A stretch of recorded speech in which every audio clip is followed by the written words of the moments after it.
What's up, everybody, and thank you for listening to Mastering the Mindset. My name is Dariusdotch, and I'm an actor, hip-hop artist, and fitness and life coach. And I'm here to personally help you train and improve your mindset so that you can, 1, become the best version of yourself mentally, and 2, gain focus and motivation to be able to take action and achieve the success in life that you want and deserve. Before we get started, please like and subscribe to my channel, and at the end of this episode, if you liked it, please share it with a friend or loved one or someone who will benefit from hearing this message. I'm so glad you're here, and I'm ready to go on this journey with you, and that journey begins now.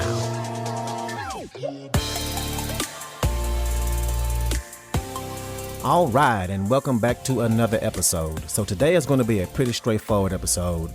I want to give you this list of things that successful people do that the majority of unsuccessful people don't do. So grab a pen and a pad, your phone or whatever. Be sure to take a mental note of these, and also practice these. Like I say all the time, this podcast ain't the kind of podcast where I talk to you from this perspective of I got it all figured out, so do as I say if you want to be successful like me. No, it's not that kind of podcast. I'm in this with you. So the things I talk about on here, I'm doing them as well and striving for growth right with you. So let's just dive in. Here we go. Number 1, and I talk about this one a lot, but focus on being productive, not being busy. There's a big difference between being productive and being busy. And a lot of times we get them confused. A lot of times we spend hours being busy and not productive, just doing things, just checking things off a list. And one of the things I've learned, or one of the concepts I've learned and have been practicing, is making sure that you do the needle moving activities. I heard Ed Milet speak to a class of entrepreneurs, young business owners looking to grow, and he asked them, so when you're doing your work and focusing on growth, ask yourself this question: is what I'm doing $10 per hour work or $10,000 per hour work? So let's break that down for a second. Because none of us, or at least I don't think any of you listening to me right now, is a millionaire and have made $10,000 an hour. But what he meant is, and how he broke it down, was this. When you're working on something, a goal, a business, a hobby, your career, your relationship, think about the work you're putting in. Is it actionable items that will actually move the needle forward? Are they things that will give you progress? For example, are you doing research on learning how to make t-shirts so you can sell them online?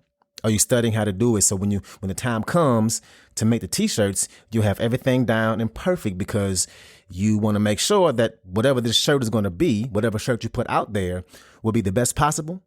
Or are you going out, buying the machine and the equipment and practicing and messing up and getting better and getting feedback and implementing that feedback and growing as this t-shirt maker?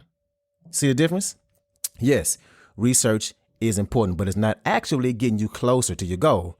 Hell, you can research for 2 years and not make a single t-shirt, and you'll still be in the same place as you were 2 years ago, not having made a shirt. Or you can take that action, that quote unquote $10,000 an hour action, and get that experience in. Is what you're doing actually getting you closer to your goals? Another example, and I'm definitely guilty of this, is how we make and execute our to-do list. And the thing I used to do is I would make this big ass list and try to get as much done as possible. And I would go and check off all the easiest things first. Or I would fill up my list with things that don't actually get me closer to my goal. For example, one of my goals is to grow this podcast. So yes, while my laundry needs to be done, and while I definitely need to go grocery shopping, and I really do need to pay my light bill, none of those things are going to help me grow my podcast. All of that is busy work, not things that will help me grow. So I make a to-do list every day, and I refer to mine as a daily plan. And my plan on the things I need to do to move the needle forward, and most importantly, the most important things I need to get done.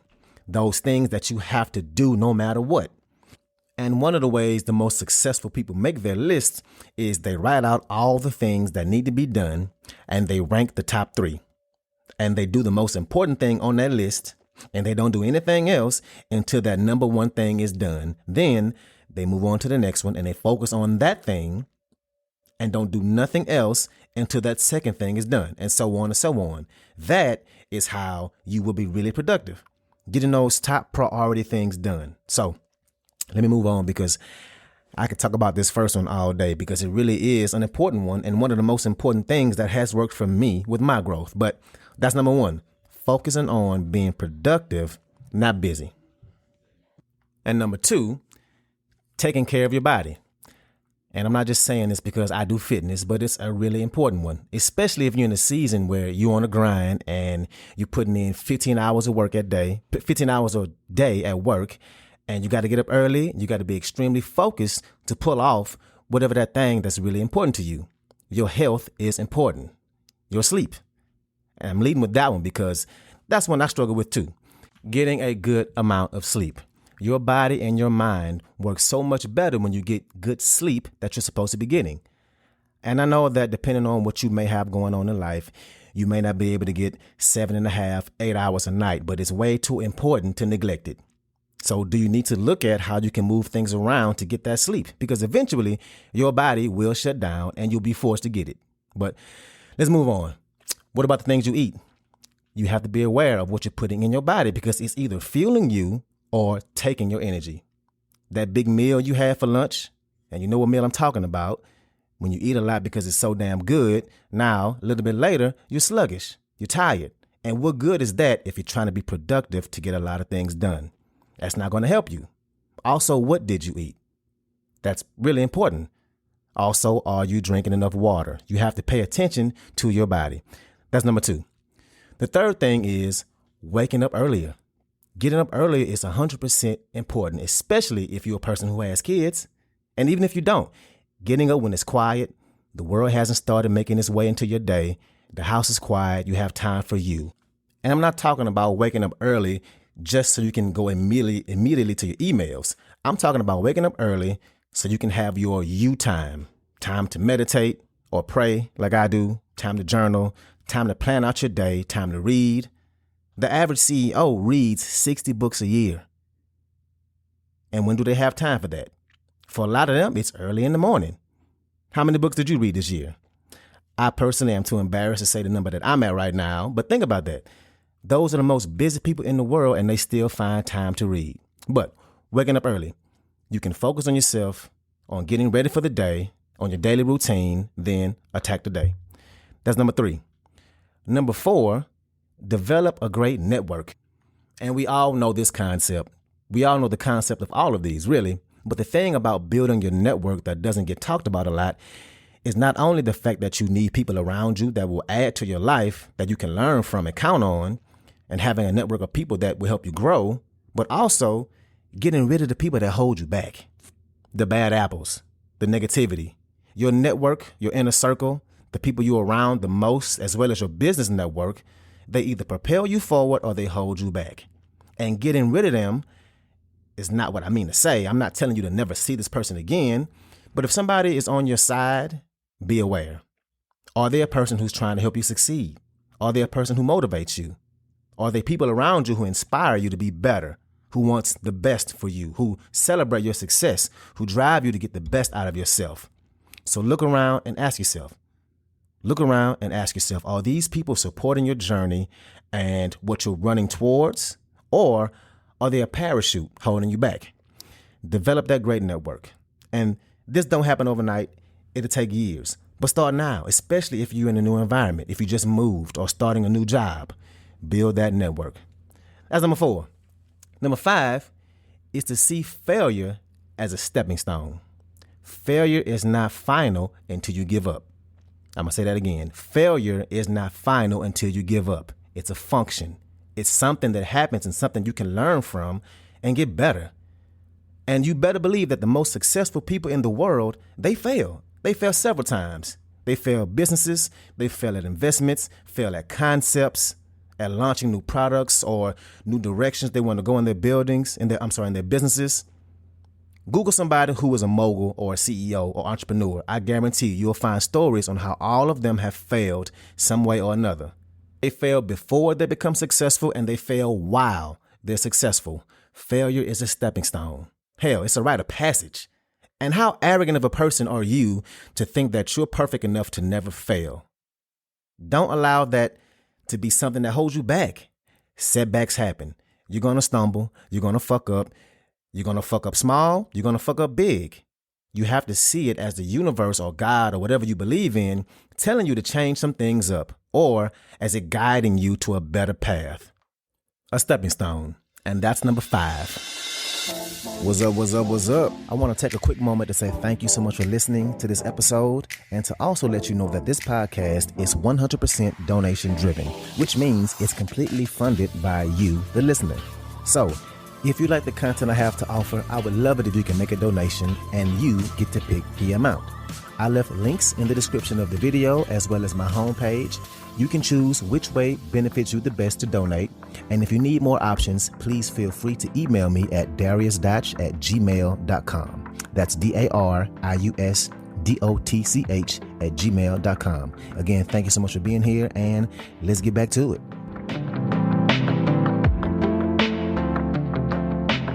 And number 6, and one I've been working on, is saying no. We've all heard it before, but there is power in saying no.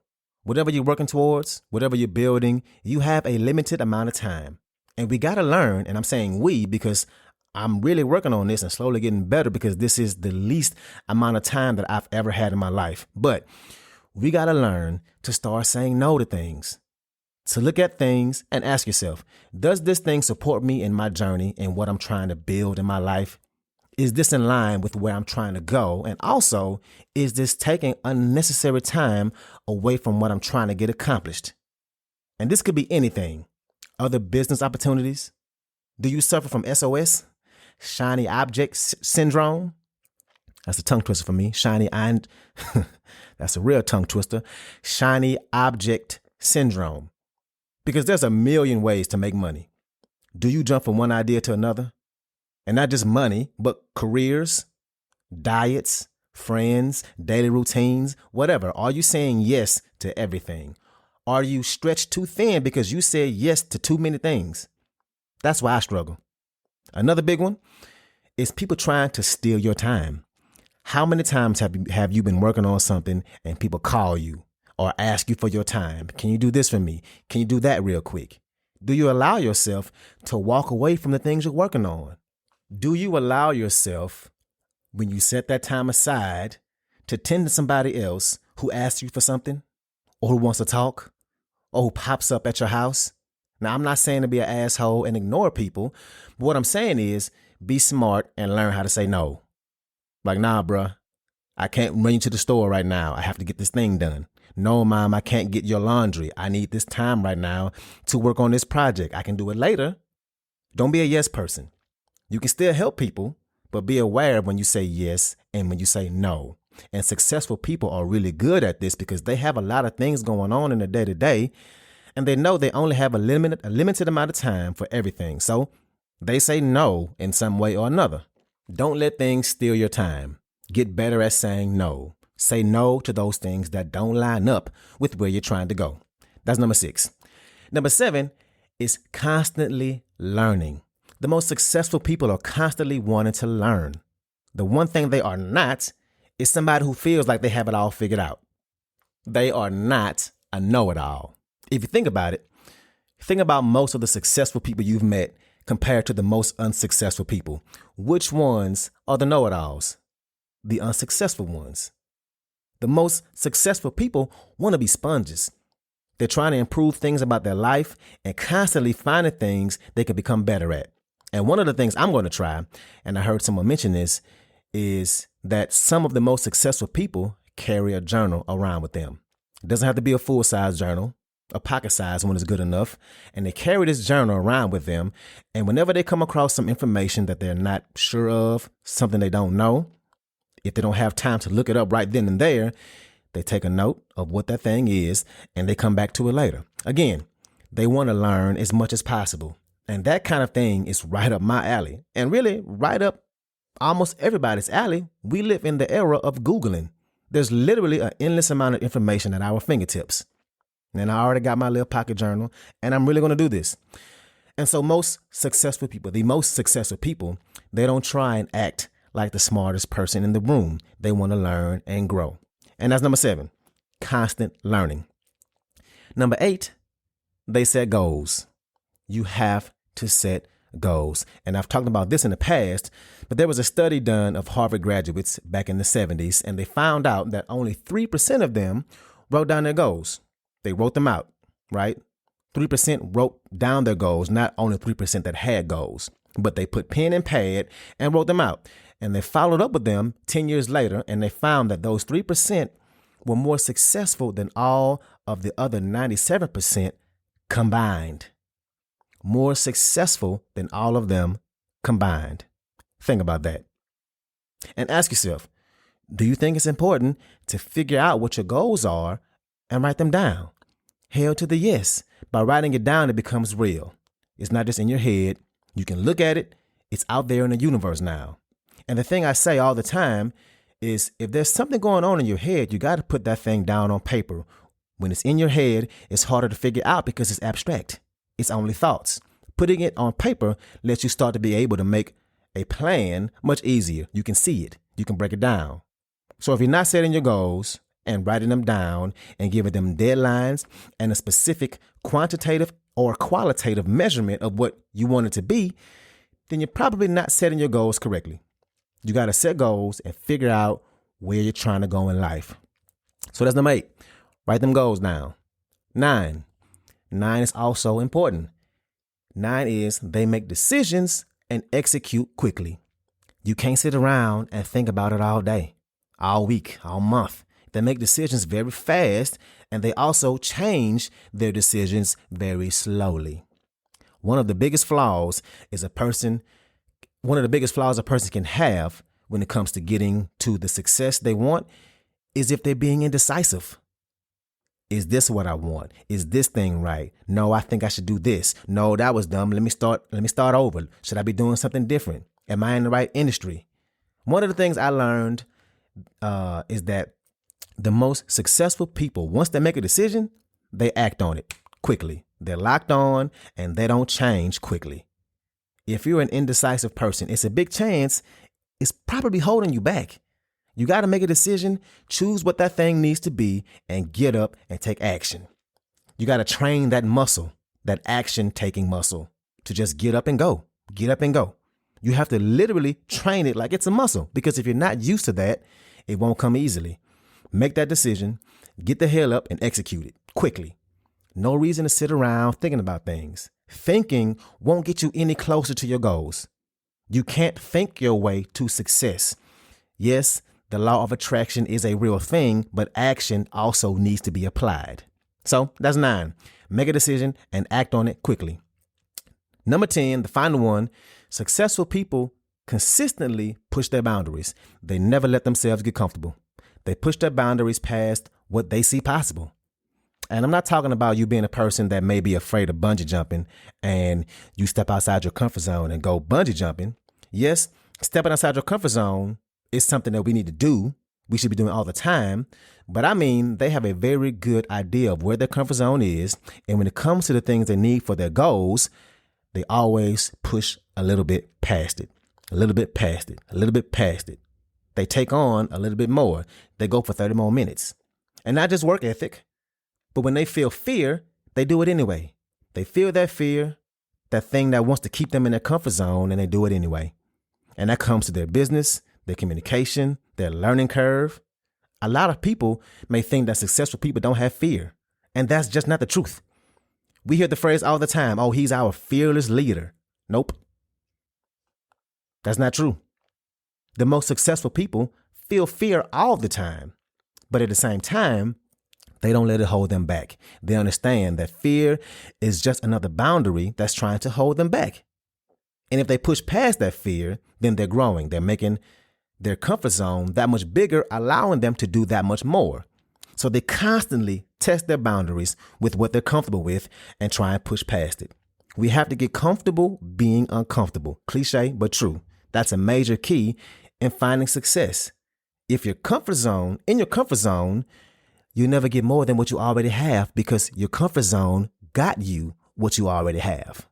So that's number 10. Push your boundaries. Step outside that comfort zone. So those are the 10 keys of the most successful people. 10 of the things that are common with them that they all focus on. So let's recap. Number 1, they focus on being productive, not busy. Number 2, they take care of themselves. They take care of their body. Number 3, they wake up earlier. 4, they build a great network. 5, they see failure as a stepping stone. 6, they say the word no. Number 7, they learn constantly. 8, they set goals and write them down. 9, they make decisions and execute them quickly. And number 10, they constantly push their boundaries. So that's what I got for you today. If you like this episode, please share it with somebody that can benefit from this, somebody who is a friend or a family member, somebody who has goals and is trying to improve their lives. So thank you again, and let's get it in.